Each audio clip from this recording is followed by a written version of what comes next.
안녕하세요. 저는 부천에 사는 40대 초반의 여자입니다. 여기에 올라온 글을 읽어본 적은 있었지만 제가 이렇게 글을 쓰게 될 거라곤 상상도 못했습니다. 저는 정말 시월드도 없이 사랑하는 남편과 누구보다 행복한 결혼 생활을 하고 있었어요. 하지만 형님이 저희 집안 사람이 되고 나서부터 정말 바람 잘 날이 없었어요. 형님이랑 저는 나이는 동갑이지만 회사에서는 제가 형님의 직장 상사였어요. 형님은 여우 중에서도 정말 얄미운 여우여서 제가 평소에도 마음에 안 들어 했었거든요. 직장 상사한테 잘 보이려고 하는 건 좋은데 그게 너무 티가 나서 보기가 불편할 지경이었어요. 그런데 2년 전 아주버님이랑 결혼한 뒤로 공과 사를 구분하지 않고 회사에서도 계속 집인양 형님 행세를 하는 거예요. 제가 몇 번이나 공과 사를 구분해달라고 했지만 전혀 제 말을 듣지 않았어요. 제게 그런 말을 들은 게 마음에 안 들었는지 시어머니께 제가 회사에서 상사라고 형님인 자신을 무시하면서 괴롭힌다고 거짓말을 치더라고요. 당연히 시어머니께서는 형님 말을 믿고 저를 꾸짖으셨죠.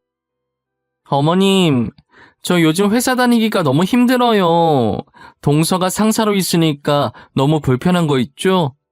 직급 좀 높다고 저를 얼마나 무시하고 괴롭히는지 몰라요. 뭐? 둘째가 무시를 해? 얘 둘째야.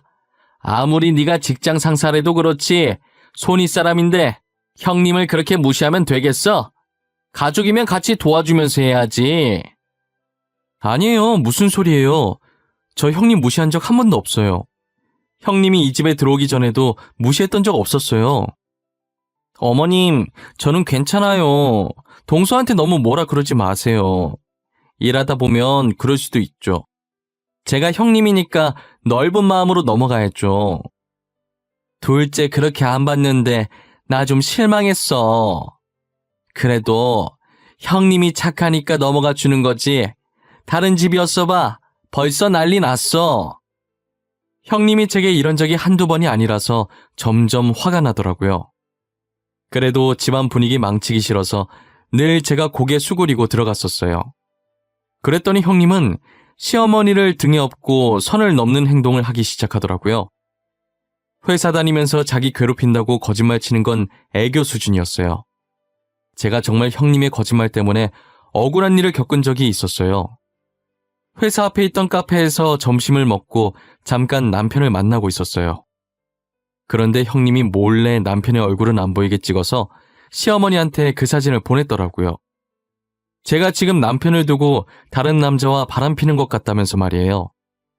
그날 일하고 있는데 시어머니 전화로 불나고 있었고 저는 일이 많아서 전화를 못 받는 상황이었죠. 계속 전화를 받지 않으니까 형님한테 전화를 하셨었나 봐요. 첫째야, 둘째가 내 전화를 안 받는데 회사에 있는 거 맞냐? 전화를 안 받은 적이 없었는데 말이야. 너희 같은 부사라고 하던데 회사에 있는지 확인 좀 해봐라. 어머님, 지금 동서 자리에 없어요. 아직 그 남자 만나고 있나? 저는 모르겠네요. 제가 들어오면 어머님께 전화 한 통 드리라고 할게요. 그래, 알았다. 일하느라 바쁠 텐데 미안하구나. 둘째 오면 전화하라고 꼭 전해줘. 바빠서 전화 볼 틈 없다는 걸 알면서 아예 제가 자리에 없다고 거짓말을 친 거예요. 저는 급한 일을 끝내고 폰을 봤는데 시어머니께 부재중 찍힌 걸 보고 깜짝 놀랐었어요. 정말 거짓말 하나도 안 보태고 15개가 찍혀 있었어요. 도대체 이게 무슨 일인가 싶어서 시어머니한테 전화를 했었죠. 어머님, 전화를 왜 이렇게 많이 하셨어요? 무슨 일 있으세요?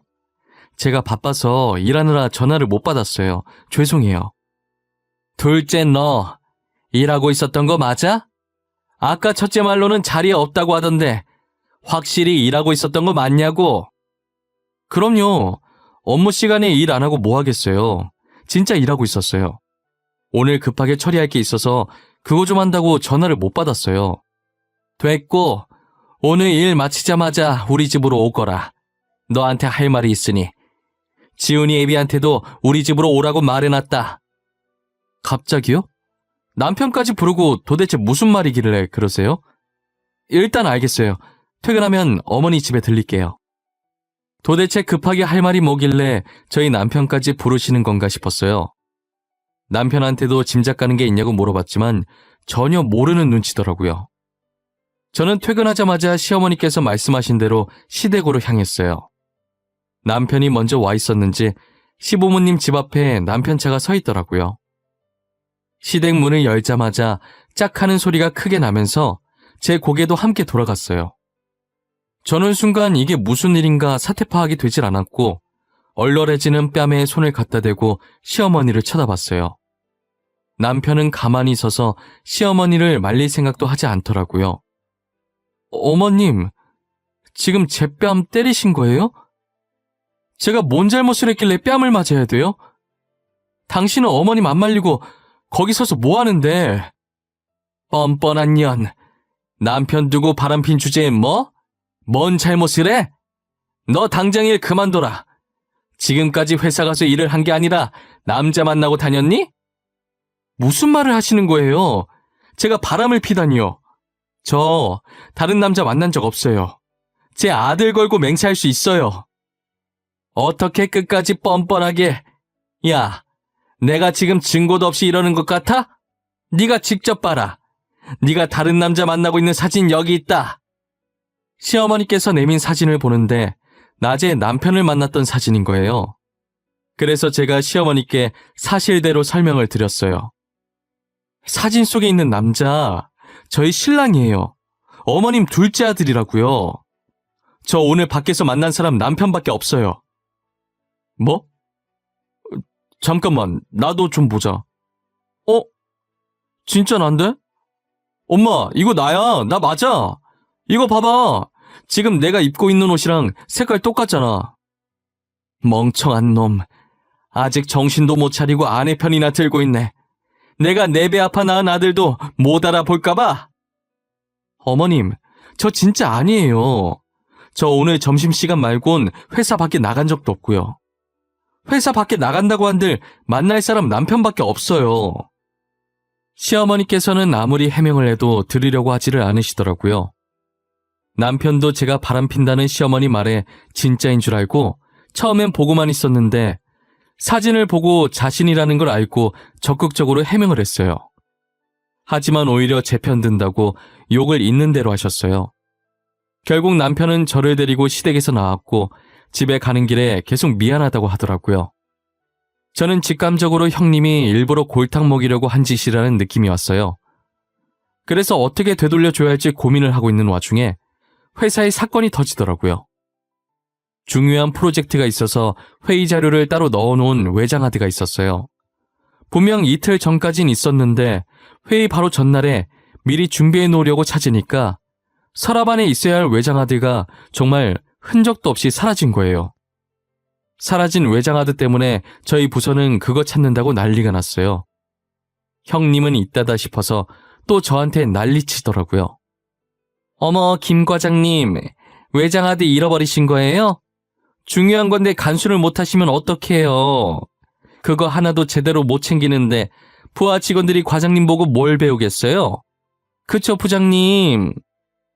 김 과장, 진짜 어떻게 할 거야? 그거 없으면 회의 못하는데, 진짜 미치겠네. 내일 다른 업체에서도 오기로 한 엄청 중요한 회의라고! 오늘 안에 무조건 찾아.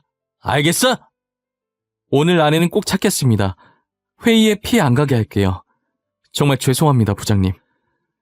정말 회사 곳곳을 돌아다니면서 하루 종일 찾았는데 외장 하드가 안 보이더라고요. 저 때문에 회사에 피해 갈까봐 정말 눈물이 다 나려고 하더라고요.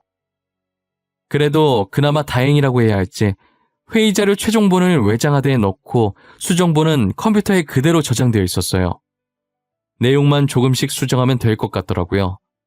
저는 밤을 새서 최종본과 똑같이 만들어서 회사로 가져갔어요. 출근을 하니까 어디서 찾은 건지 형님이 찾았다면서 부장님한테 외장 하드를 넘기더라고요. 부장님은 외장 하드를 찾은 형님을 칭찬하고 잃어버린 저를 꾸짖으셨어요. 신대리가 찾았으니 망정이지. 진짜 신대리 없었으면 어쩔 뻔했어. 김 과장은 신대리한테 고맙다고 해. 안 그랬으면 사직서 준비해야 됐어. 에이, 아니에요. 중요한 회의인데 아무 문제 없이 할 수 있어서 다행이에요. 다 잘 되려고 액땜 하나 봐요. 그래도 이렇게 찾았으니 됐죠. 다 신대리 덕분이야. 이번에 회의 잘 끝나면 회식 한번 하자고. 김 과장은 심할서 작성해서 나한테 가지고 오고.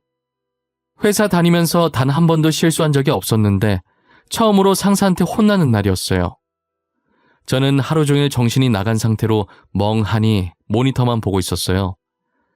이대로는 안 될 것 같아서 커피라도 먹고 정신 차리자 싶어서 탕비실로 향했죠. 탕비실에 문이 열려 있었는데 거기서 형님 목소리가 들리더라고요. 들어갔더니 형님은 벽 쪽을 보면서 통화하고 있어서 제가 들어온 줄 모르고 있었어요. 그런데 통화 내용이 심상치 않은 것 같아서 뒤에서 몰래 녹화를 하고 있었어요. 너가 그 표정을 직접 봤어야 했는데 어떻게 그렇게 멍청할 수가 있지? 나한테 맨날 당해도 몰라. 아, 너무 웃겨. 우리 동서 진짜 호구야. 야, 그래도 그건 좀 심했다. 중요한 회의 자료 들어있었다며. 회사 전체에 문제 생길 수도 있는 거잖아. 그러다 너네 동서 잘리겠어. 잘리든 말든 내 할 바는 아니잖아. 나랑 무슨 상관이야. 나만 안 잘리면 되는 거지. 부장도 진짜 웃겨. 그 외장하드 내가 숨긴 것도 모르고 내 칭찬하는 거 있지? 알고 보니 제 서랍 안에 있던 외장하드를 훔쳐서 몰래 숨겨놓은 게 형님이었더라고요. 그래놓고 아무것도 모르는 척 딱 잡아떼고 자기가 찾은 척 자작극을 벌인 거였어요. 저는 형님이 정말 이 정도까지 밑바닥인 줄은 꿈에도 몰랐어요. 시어머니한테 붙어서 괴롭힌다는 둥 바람핀다는 둥 거짓말로 이간질할 때도 다 참았는데 이건 진짜 도저히 참을 수가 없더라고요. 저는 형님이 나오기 전에 먼저 탕비실에서 나와 녹화본을 부장님께 보여줬어요. 직원들도 다 들을 수 있게 소리를 최대한 크게 틀어놨죠. 녹화본을 본 부장님과 직원들은 얼굴이 점점 일그러지더라고요. 형님은 아무것도 모르고 친구와 통화가 끝났는지 탕비실에서 나오더라고요. 그리고 저희 부서 분위기가 싸하다는 걸 느꼈는지 눈치를 보기 시작했어요. 저희 회사 대표님은 직장 내 따돌림을 정말 싫어하시는 분이세요. 동료를 괴롭히는 직원은 즉시 해고를 하고 같은 업계에 일을 못하게 만드시죠. 부장님은 형님한테 두 가지 중 한 가지를 선택하라고 하시더라고요. 신대리, 어떻게 직장 상사를 가지고 놀 수가 있어요? 여기가 무슨 학교입니까? 한두 살 먹은 어린애도 아니고 유치하게 무슨 짓입니까? 부장님, 도대체 무슨 소리를 하시는 거예요? 제가 뭘 잘못했다고 그러세요? 저 아무것도 한 게 없는데요. 제가 누굴 가지고 놀아요? 외장하드 왜 숨겼어요? 아, 변명 필요 없어요. 안 듣고 싶네요. 자진해서 사직서 제출하고 나가던지 녹화본 대표님께 넘길 테니 쪽팔림 당하면서 나가던지 선택하세요. 부장님, 죄송해요. 다신 안 그럴게요. 제가 잘못했어요. 제발 한 번만 봐주세요. 네? 결국 형님은 사직서를 제출하고 제 발로 회사를 나갔어요. 그리고 저는 그 영상을 시댁에 가서도 보여드렸죠. 어머님, 그동안 회사에서 괴롭힘 당한 건 형님이 아니라 저예요. 공사 구분 못하고 형님이라는 권력을 회사까지 끌고 와서 괴롭혔다고요. 뭐? 그럼 그때 너가 다른 남자 만나는 것도 사실이 아니었단 말이야? 그 사진 보내준 것도 첫째인데. 네, 저 다른 남자 만난 적 단 한 번도 없어요. 제 아들 걸고 맹세할 수 있다고 했잖아요. 그리고 그때 남편도 사진 속에 있는 남자가 자기라고 말했었고요. 너무 미안하구나. 첫째가 진짜 확실한 거라길래 첫째 말만 믿고. 내가 정말 미안하다, 아가. 그동안 얼마나 힘들었을까. 어머님도 모르고 그러신 거잖아요. 저는 괜찮아요. 다 잊었어요. 이제라도 이렇게 오해를 풀 수 있어서 다행이에요. 저는 시어머니와 오해를 풀었고 시어머니는 곧장 형님을 시댁으로 불렀어요. 형님은 제가 모든 것을 다 말했다는 걸 예상하고 쭈뼛쭈뼛 들어오더라고요. 시어머니는 형님이 들어오자마자 아주버님이랑 당장 이혼하라면서 난리도 아니셨죠. 둘째한테 얘기 다 들었다. 그동안 네가 우리를 가지고 놀아? 우리 아들이랑 당장 이혼해라. 너 같은 며느리 필요 없다. 어머님, 죄송해요. 제가 잘못했어요. 다시는 안 그럴게요. 그러니까 이혼 안 하고만 하지 말아주세요. 시끄럽다. 당장 이혼 도장 찍고 갈라서거라. 너가 시집 오기 전까진 둘째랑 나랑 사이 좋았어. 너만 아니었으면 둘째한테 뺨 때릴 일도 없었다고. 그러니까 더 이상 물 흐리지 말고 이혼해. 알겠어? 형님, 저한테는 뭐 하실 말씀 없으세요? 명예훼손으로 고소하기 전에 마지막 말이라도 들어보려고요. 명예훼손? 안 돼, 동서. 고소만은 안 돼. 내가 진짜 미안해. 잘못했어. 나도 내가 왜 그랬는지 모르겠어. 잠시 미쳤었나 봐. 제가 2년 동안 형님 때문에 얼마나 힘들었는 줄 아세요? 안 맞아도 될 뺨도 맞아보고 안 혼나도 될 일이었는데 직원들 다 보는 앞에서 창피도 당해보고. 동서, 내가 정말 미안해. 평소에 실수 한 번 하지 않는 동서한테 열등감 가지고 있었나 봐. 내가 진짜 잘못했어. 용서해줘. 이렇게 빌게. 용서해주기엔 형님이 제 자존심에 스크래치를 많이 내셨어요. 저희 정말 앞으로 볼 일이 없었으면 좋겠어요. 결국 형님은 회사에서도 쫓겨나고 시댁에서도 쫓겨났어요. 저는 녹화본과 시어머니 문자 캡처본을 들고 형님을 허위사실 유포, 명예훼손죄로 고소했어요. 그리고 형님은 저희 가족 앞에서 사라지셨어요. 그렇게 영영 안 마주칠 줄 알았는데 예상치 못한 곳에서 마주치더라고요. 제가 이번 프로젝트를 성공적으로 끝내고 다른 회사에 스카우트 제의가 들어와서 기존에 다니던 회사보다 훨씬 좋은 조건으로 이직을 하게 되었어요. 그런데 저와 같이 일하던 직원이 출산 휴가를 써서 그 기간 동안만 잠깐 일할 계약직을 뽑아야 했어요. 원래 제가 면접장에 들어가지 않는데 부장님께서 이번에 같이 보자고 하셔서 들어가게 됐어요. 서류 전형에 합격한 지원자들이 면접장에 들어오기 시작하더라고요. 그런데 낯익은 사람이 한 명 보이더라고요. 이력서에 적힌 이름과 나이를 봤더니 형님인 거예요. 형님도 면접관 자리에 제가 앉아있으니 꽤나 놀란 눈치더라고요. 부장님만 지원자들한테 질문하고 저는 질문을 하지 않았어요. 김 과장은 할 말 없나? 지원자들한테 궁금한 거 없어? 어차피 김 과장이랑 일하게 될 거니까 질문할 거 있으면 해도 돼. 그럼 신지효 씨? 전에 다니시던 직장에서 문제를 일으켜서 사표 쓰지 않으셨어요? 여기서는 일 열심히 할 수 있으시겠어요? 꽤나 중요한 업무를 하는 부서라 장난질은 하면 안 되거든요. 그게 무슨 말이야? 신지효 씨 이전 직장이 어딘데? 여기 김 과장 있던 회사 아니야? 심지어 같은 부서에 있었네? 저희 부서는 보안이 정말 중요해요. 일부러 자료를 숨기는 장난은 치면 안 된단 말이죠. 직원들이 당황하잖아요. 그래서 지금은 손버릇 고치셨는지 궁금하네요. 제 말에 형님 눈에 눈물이 차기 시작하더니 그대로 면접장에 나가시더라고요. 도망가는 형님의 뒷모습을 보는데 그리 속이 시원하진 않더라고요. 그래도 형님이 이혼하시고 나서 제 삶은 예전처럼 평화로워졌어요. 시어머니께서는 미안해서 제게 예전보다 훨씬 잘해주시고 계시고요. 저는 도대체 무엇이 형님을 그렇게 만든 것인지 가끔 생각해봐요. 집안도 저보다 좋았고 아주버님도 저희 남편보다 돈 잘 버는데 정말 고작 제가 자신과 동갑인데 과장 직급을 달고 있어서 열등감을 느꼈던 걸까요? 글쎄요. 그런 이유였어도 거짓말 치면서 남을 괴롭히는 건 아니라고 봐요. 저도 사람인지라 저보다 훨씬 잘난 사람을 보면 질투가 나긴 합니다. 질투하는 건 나쁜 게 아니지만 질투로 인해 남에게 상처 주는 것은 안 된다고 생각해요. 그래서 저는 다른 사람을 질투할 시간도 나지 않을 만큼 더 열심히 살아보려고요. 제 이야기는 여기까지입니다. 지금까지 제 사연을 들어주신 모든 분들께 감사합니다. 요즘같이 힘든 시기에 다들 기운 내시기 바랍니다.